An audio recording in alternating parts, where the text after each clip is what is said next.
Hello, नमस्कार साथियों। मेरा नाम डॉक्टर मनोज यादव है। मैं एक कंसल्टेंट गैस्ट्रोएंटरोलॉजी हूँ इन रूंगटा हॉस्पिटल, मालवीय नगर, जयपुर। तो ये तो हो गए एब्डोमेन के साइड कि किस किस कारण से पेशेंट को दर्द हो सकता है। अब हम बात करेंगे जो पेन का कुछ स्पेसिफिक फीचर्स होते हैं जिसकी वजह से जिनको देखकर हम पता लगा सकते हैं कि लाइकली पेशेंट को क्या कारण है। और पेशेंट को जब भी डॉक्टर के पास जाते हैं तो ये पॉइंट ज़रूर बताने चाहिए ताकि डॉक्टर को उससे डायग्नोज करने में मदद मिले और अकॉर्डिंगली इन्वेस्टिगेशन या ट्रीटमेंट दिया जा सके। तो एक तो साइट की हमने बात कर ली। इसके बाद हम बात करते हैं ऑनसेट की। ऑनसेट मीनिंग कि पेशेंट को दर्द एकदम से स्टार्ट हुआ है या फिर धीरे धीरे करके बढ़ा है।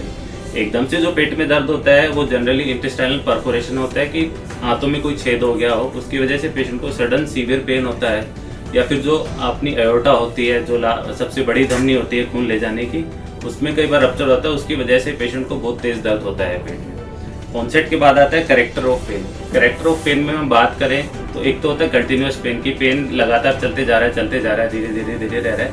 ये जो पेन होता है ये जनरली सॉलिड ऑर्गन की वजह से होता है। लाइक लीवर का पेन हो गया और अपना पैनक्रियाज का पेन हो गया, स्प्लीन और किडनी, इनका पेन लगातार कंटिन्यूस आपको रहेगा।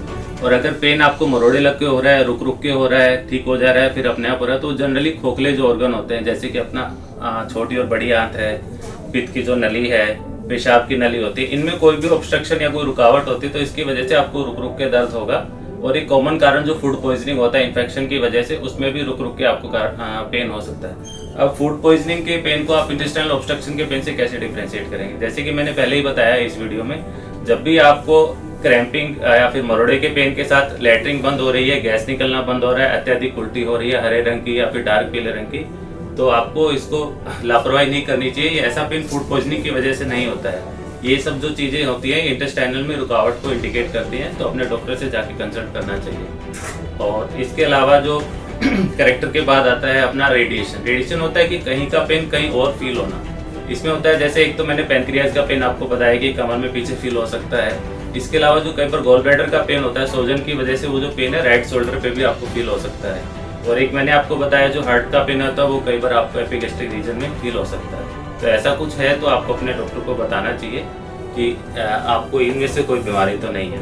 इसके बाद होता है एसोसिएटेड फीचर्स या फिर कोई रिलीविंग फैक्टर तो नहीं है। लाइक कभी कभी जो गैस्ट्राइटिस या अल्सर का पेन होता है वो खाने के साथ कम ज़्यादा हो सकता है। और जो पैनक्रेटाइटिस का पेन होता है मैंने बताया वो आगे झुकने से कम हो जाता है पेशेंट को। और इसके अलावा होता है अपना कोई एग्जर्वेटिंग फैक्टर, जैसे उल्टी वगैरह है, वो आने से पेशेंट का पेन कम हो रहा है या ज़्यादा हो रहा है, वो भी अगेन इंटेस्टाइनल ऑब्स्ट्रक्शन को इंडिकेट करता है। ठीक है, अगर आपको या आपके नियर बाय किसी को ऐसी दिक्कत है तो उनको उचित सलाह देके अपने डॉक्टर से कंसल्ट करने के लिए बोलिए। होपफुली ये वीडियो आपके लिए उपयोगी साबित होगा।